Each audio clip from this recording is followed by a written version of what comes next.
You have a family member enrolled in EFMP, and you want to know how to best advocate for them. Today, we'll get some great advice about knowing your rights, building relationships, and more in this podcast for families enrolled in EFMP. I'm Jen Wong, and this episode is about advocating for yourself and others. Hi, and welcome to the EFMP and Me podcast, brought to you by the Office of Special Needs and Military OneSource. I'm Jen Wong, Program Analyst with the Office of Special Needs, and your host for today's episode. This podcast series highlights topics you can explore further by visiting EFMP and Me on Military OneSource. EFMP and Me is a digital tool that provides valuable Exceptional Family Member Program-related topics, resources, and checklists to service members, families, providers, and leaders 24/7. Today, we'll be discussing advocating for yourself and others, and we'll focus on three key areas: knowing your rights through the policy or law, knowing your resources, and building relationships. I'm pleased to welcome Gunnery Sergeant Marine Corps retired, Jonathan Alexander. Jonathan, could you please share a little more about yourself? Yes, I can. Thanks for having me here today, Jen. Absolutely. I enlisted in the Marine Corps in 2004 and reported for duty as a bugler to Marine Barracks, Washington, D.C., and my unit was the Commandant's Own, the United States Marine Drum and Bugle Corps. I'm currently married with 4 children, and while I was in the Marine Corps, 2 of those children were enrolled in the Exceptional Family Member Program at Henderson Hall while I was stationed at the barracks. In 2017, I was medically retired from the Marine Corps, and at that point, we moved our family to Hawaii. And since then, I've completed my Master of Social Work degree with a concentration in Military and Veteran Affairs at Hawaii Pacific University. And I'm currently a PhD student at the University of Hawaii, and my focus is early childhood special education. My youngest daughter is currently receiving special education services here in the public school system in Honolulu. And to kind of wrap all that up, my wife is the person that has taught me to be an advocate. In the Marine Corps, a lot of what we do revolves around your obedience to orders. And so with that, you get comfortable with someone telling you what to do, and you do it. It's how we're effective.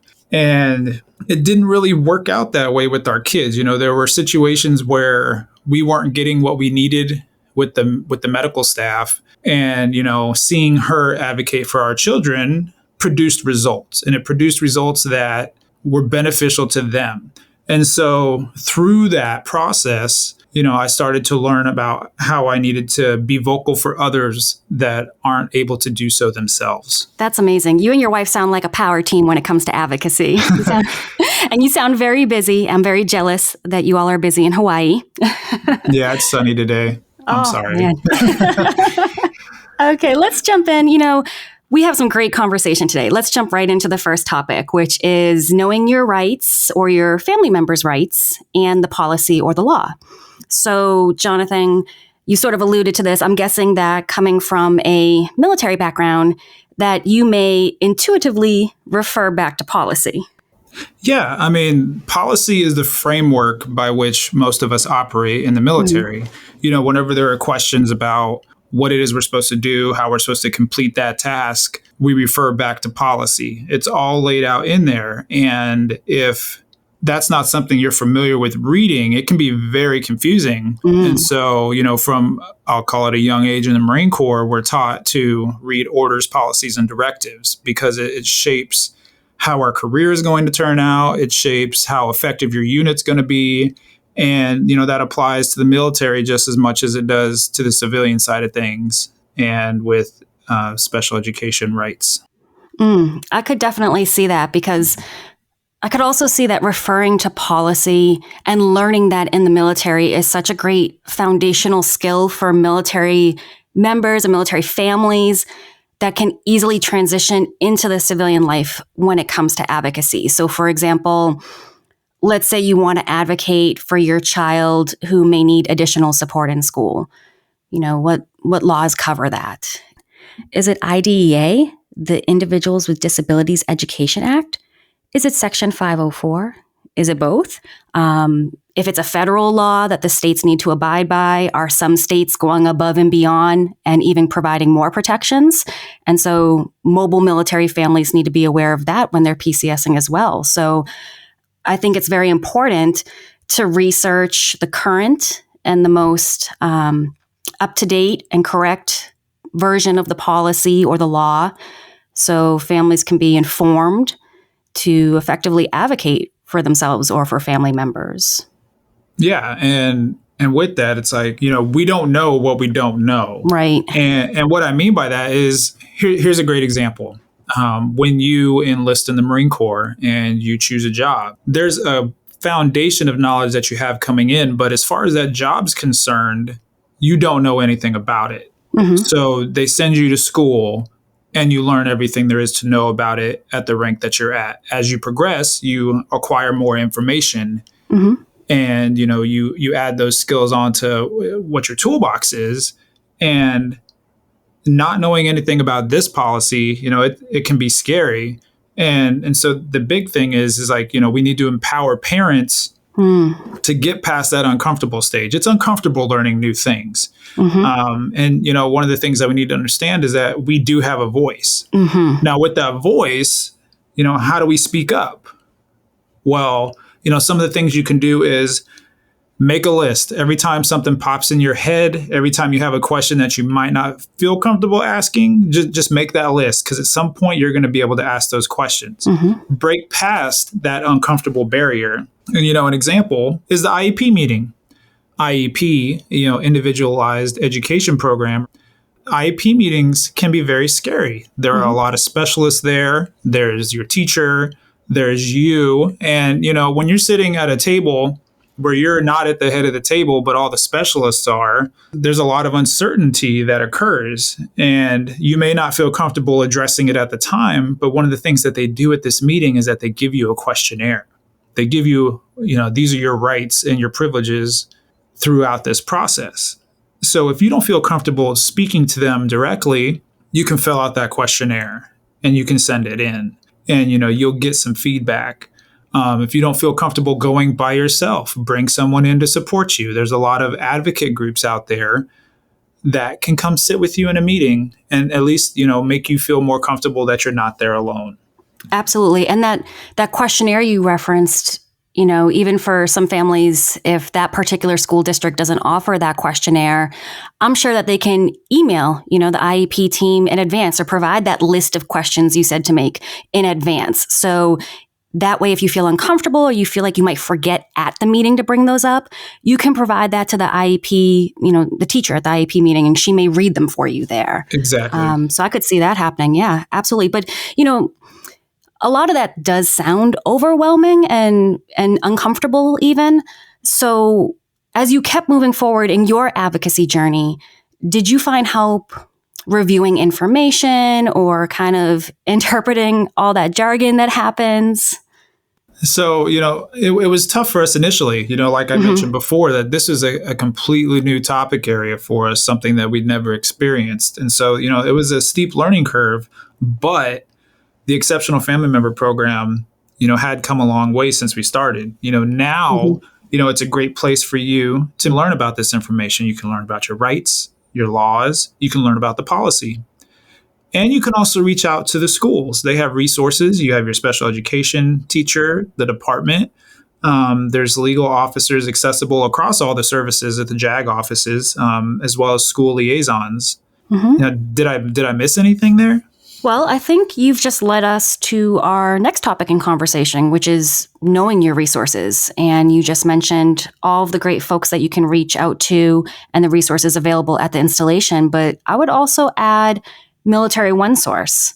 And I would recommend starting with EFMP and me, because even the example we were talking about earlier about special education and, is that under this law or that law, or what's an IEP or what's a 504? There's a whole section on EFMP and me that lays out what the options are for your child and the corresponding laws.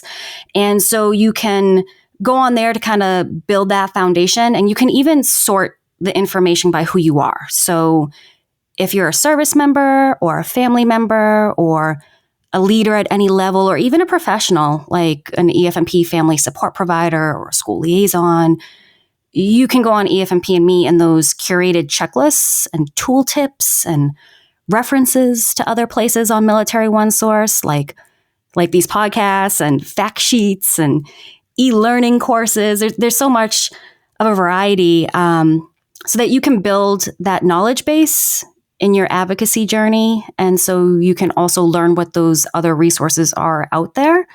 So I'd recommend starting there. I'd also add the state parent training and information centers. Some people call them PTIs, and they provide information and assistance to parents of children receiving special education. And if you don't know your state PTI, you can ask your EFMP family support provider, or you can even go on Military OneSource to look it up. Or you can also call Military OneSource and speak to a special needs consultant. And they can also provide that information and those referrals over the phone as well. Yeah, I agree. Military OneSource is great. But if you are more comfortable speaking to someone face to face, in the Marine Corps, we call it, kneecap to kneecap. We're sitting right there. You can always go stop in at your local EFMP office. You can look through those flyers. You can look through those handouts that describe, what EFMP is and what they can do for you and your family. It's just like sometimes you just have to put it all out there, and reach out to that person that can help you. It's going to feel uncomfortable. But, talking to that EFMP family support provider or that school liaison, your nurse case manager, and just saying, hey, this is what's going on. This is my family's specific scenario. I have concerns with this. What do you think will help? Or, even it's like, I don't have a lot of concerns right now, but knowing our situation and what's going on with our family, it's like, do you have any resources? Do you have access to anything that can help us with short-term and long-term planning? That's a really great idea. Yeah. Yeah. So just a small scenario for us was, projecting ahead for when I was retiring, just like you talking about those short-term and long-term goals, we came in, hey, this is what's going on. What do you guys think we should do? And, we were able to sit down and have a pretty effective conversation as far as that was concerned. Yeah, that makes so much sense. And, when I was working at the installation, sometimes I got the impression that some families may have been hesitant to ask for help, or like you said, just lay everything out on the table because they thought, oh, there's another family who has more needs. I don't want to take up this person's time. But I'm thinking of one example where I had asked this one family, I said, what does your family like to do for fun? And he mentioned that his wife takes the other kids to ride bikes in the neighborhood while he stayed home with his son, who was differently abled and didn't ride a bike. And so I mentioned, hey, your county runs like a 3-week program to teach the kids adapted bike riding. And they even have different modified bikes to meet their needs. And bike riding wasn't even the most important need on the table. But just because he had come in and, we had that open discussion to just say, hey, this is my family, what's out there? What do you all do for fun? He was so ecstatic to learn about this quality of life program that could actually enable the whole family to enjoy bike riding together. Yeah. And I mean, that falls right in line with, you don't know what you don't know. By coming in or expressing that need through that conversation, you were able to provide this outlet where now the entire family can go on and do activities together instead of, one staying home and taking the other ones out. Absolutely. And, when families are asking for specific resources or even just general resources, one thing that military families deal with is they learn all the resources and then it's time to PCS again. And you need to relearn the local laws or installation policies and the local resources for the new location. And so one thing that's nice that EFMP does offer, it's called a warm handoff. So you can walk in and talk to your EFMP family support provider and tell them your family's moving. And you and that provider will review what services you're currently using that you'll need to set up at the next duty station, any questions about the actual travel, maybe resources at the next duty station. And for example, the current provider, let's say they're in Virginia, they may not be the expert on the resources that are in Hawaii, but they can reach out to the provider who's in Hawaii and get the family and that provider connected, and they can start coordinating together. Yeah, it's essential. It's necessary and needed. I think without that warm handoff, you're just going into that land of confusion. And so by having that resource there to tap into makes that transition, along with all of the other things that are occurring for this PCS move, just a little bit smoother. There's a lot of transitions in the military, and it just causes, a lot of relearning.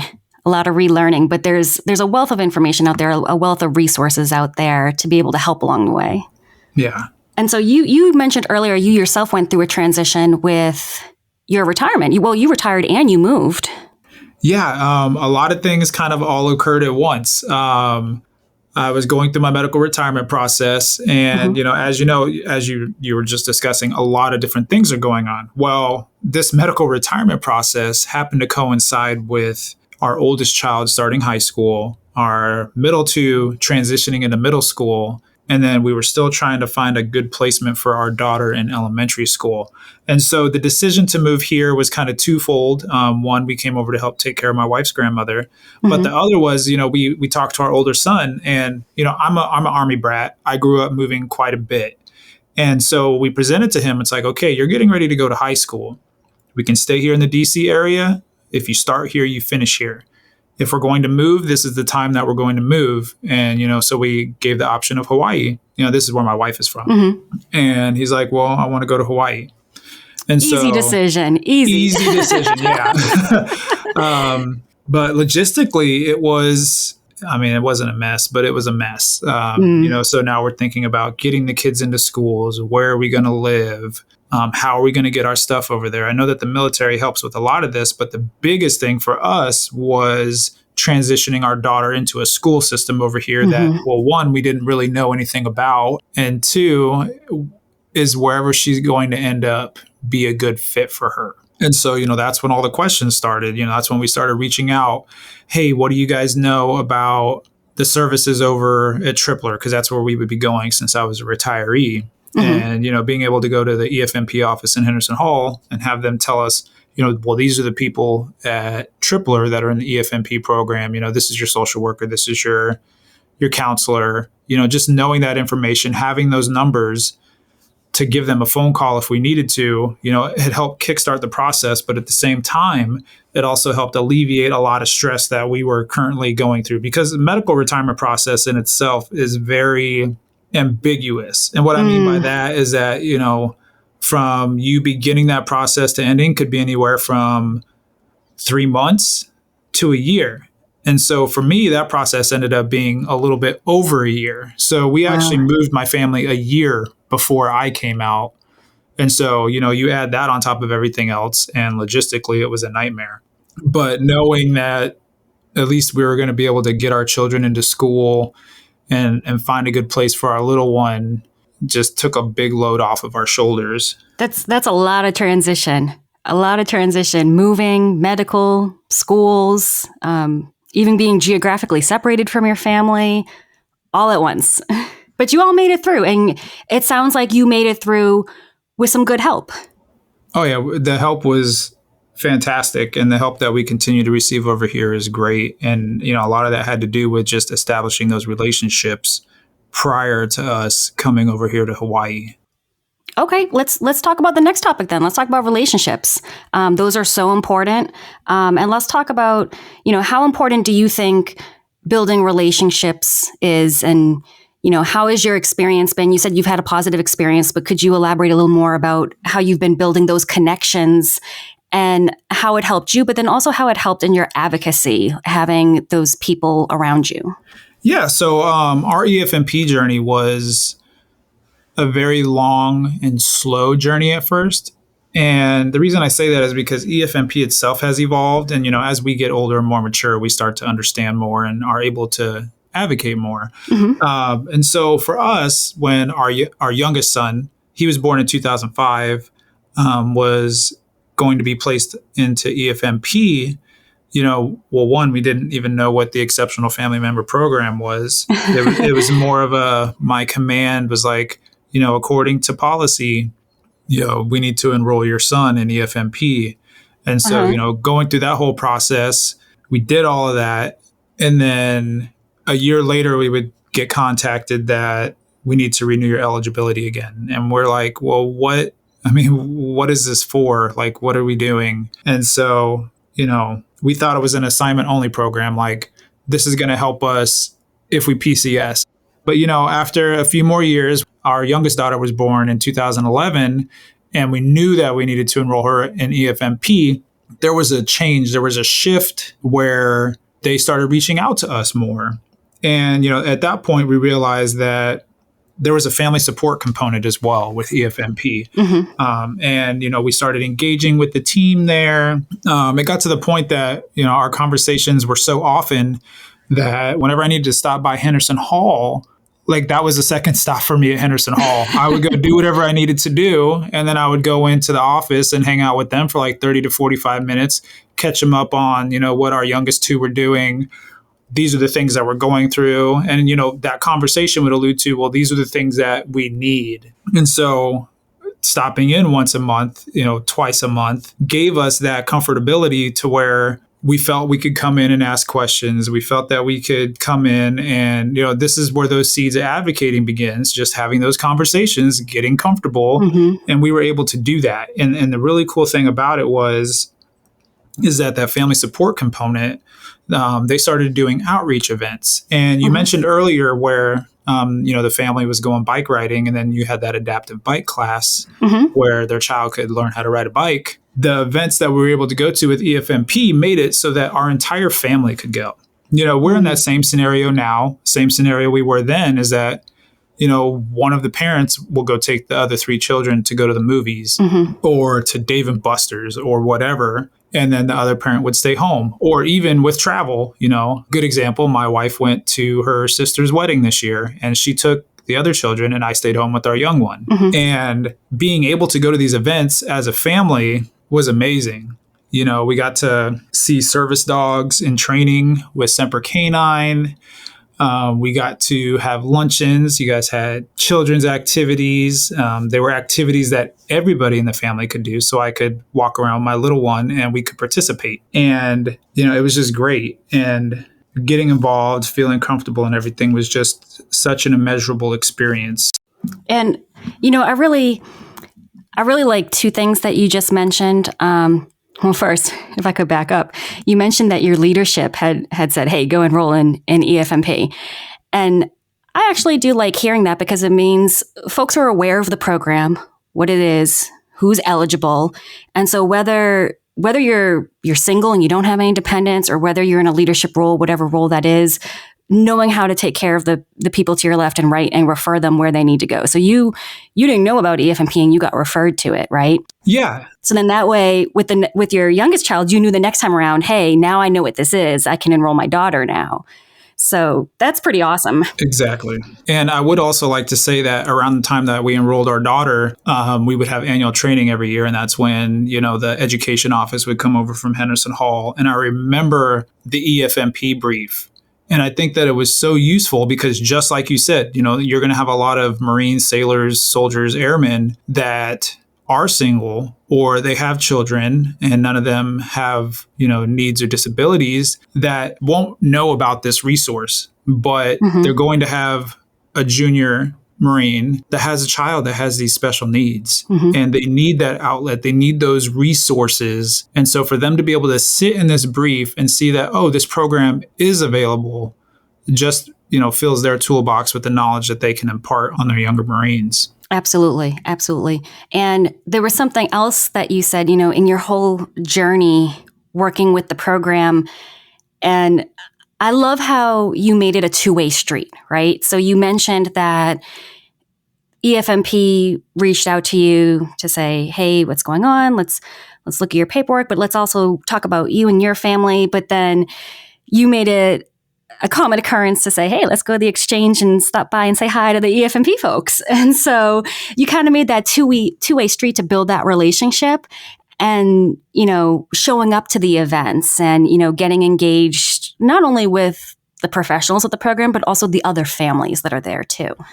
Yeah. I mean, I had no idea until it was probably the first or second EFMP event that we went to, that there were a few other Marines in my battalion that were also members of the EFMP. And, knowing that they were there, it was, it's kind of indescribable. I mean, it's not like you're part of a secret club or anything, right?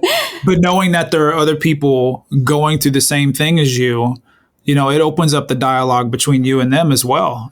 There was a admin officer that is currently, he was stationed over here, and he knew I was coming over here because we retired, and we were still able to see each other over here. Like the relationship that we built over there continued over here years apart because we had this commonality. And, them being new to the island gave us the opportunity to help them out around the island. So it's the same thing with those resources that we're sharing and becoming comfortable. The relationships we formed with the families at EFMP lasts longer than your current duty station. It lasts years and years. That's awesome. That's awesome to hear that you were able to get that from the program. And then also, I know a lot of families are able to build those relationships on the installation, off the installation with civilian organizations and even online. There's a lot of great support groups and message boards or places to meet other individuals or families online. So the combination, of it all, you kind of start creating this village around your family to support your family, and you're sharing knowledge, you're sharing resources, and you're really empowering each other to, like you said earlier, have that voice. Yeah. And, with that village, I just kind of want to talk about, it's like we were around people who just got it. We didn't have to worry about our children melting down, screaming or crying, saying that they're just done, doing diaper changes, or like, hey, one family might recognize that, oh, mom and dad need a couple minutes. So hey, I got your child for a couple minutes. Why don't you guys just go outside, take a breath, and come back in?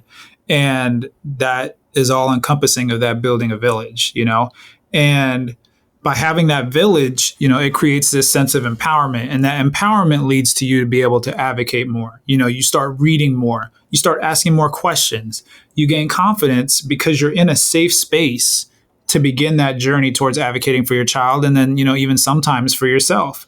A great example of that village is the Marine Corps is very big on celebrating our birthday, November 10th, 1775. Yep. And if there's one thing we know how to do as Marines, it's have a good birthday party.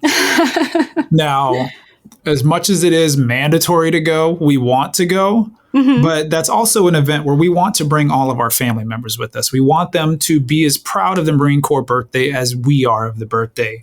But, as our younger children with needs get a little bit older, it's not as feasible to bring our entire family, because of those meltdowns I was talking about earlier, or, the child not wanting to be there. We don't want to interrupt the ceremony, all of the pomp and circumstance. And so one of the best memories I have of our EFMP experience in Virginia was that we had a cake cutting ceremony for the EFMP families. And so the CEO of, I think it was Henderson Hall, came in, he read General Lejeune's birthday message. We cut the cake. We had a dance, we had food, and it was such a good time. I love seeing those pictures pop up in my Facebook memories every year, because it was a time where all 5 of us of our family were able to enjoy an event that I hold really dear. And, although we couldn't have attended the battalion ceremony that year, thinking back is like, I didn't have to worry about that because I was able to take part in this ceremony. And, that was one of the biggest areas that we felt the most support from our EFMP team. And as well as, all those family members. It's like, you guys understood it.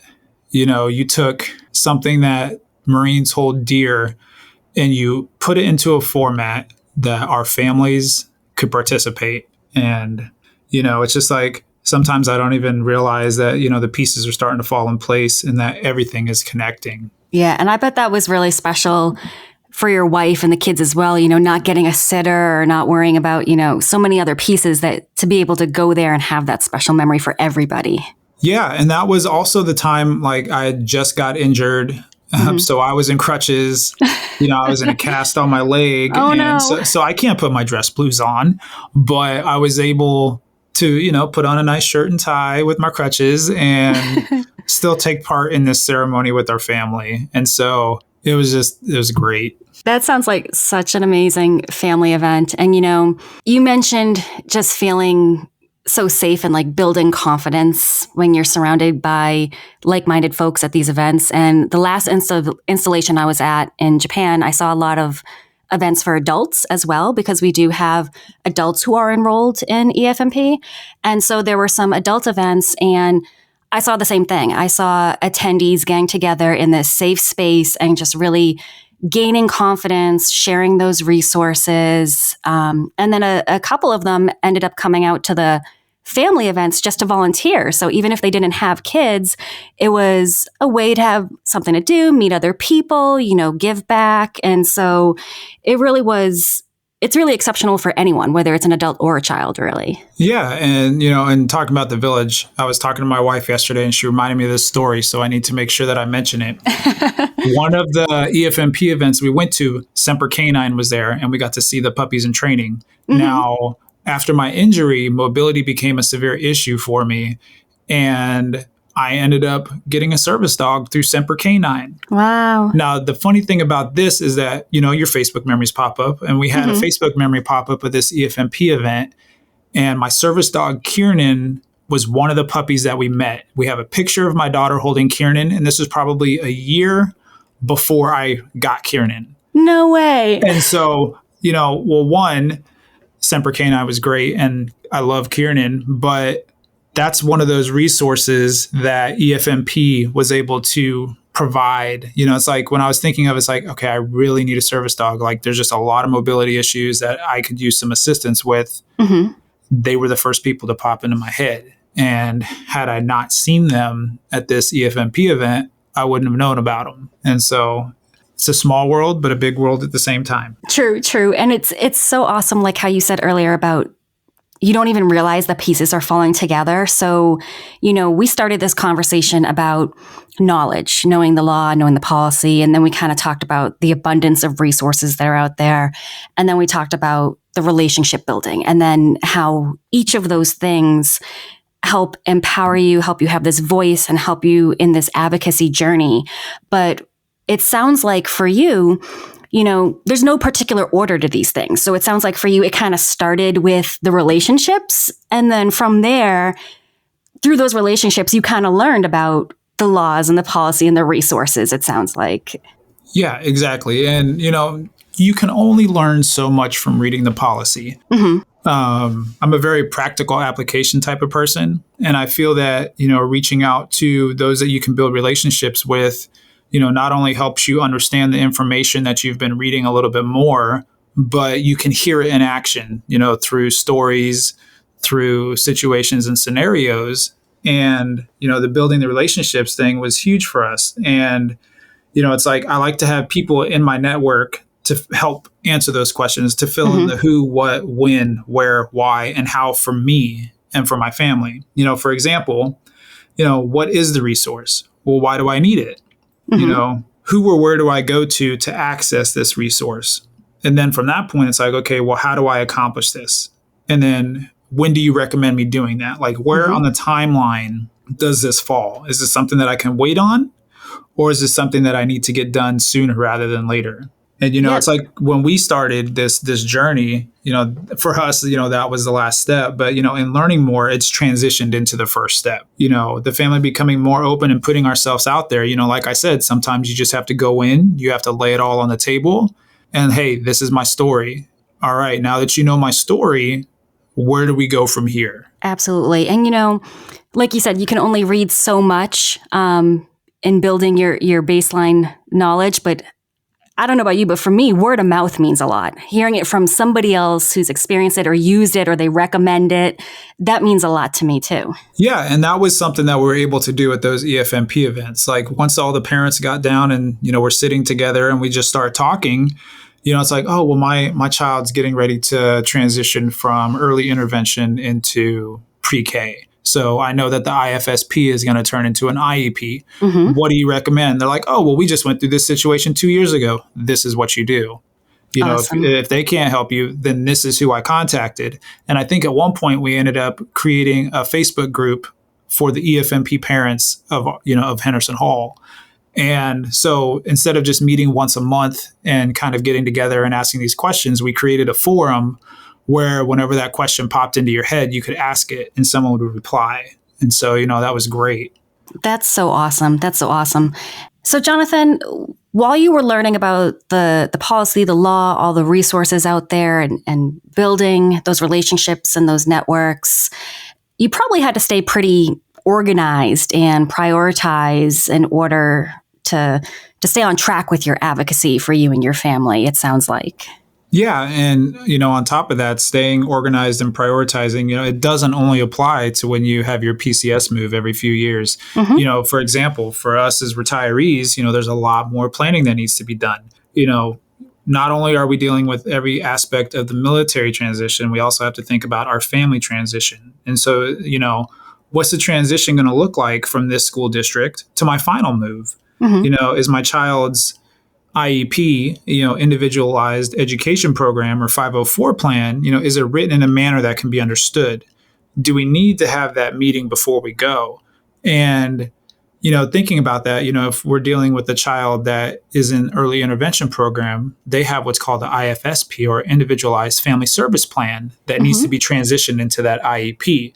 So these are all things that you may need to call that extra meeting for in order to ensure that smooth transition. Another thing we have to think about as retirees is that we no longer have access to ECHO, which is the extended healthcare option.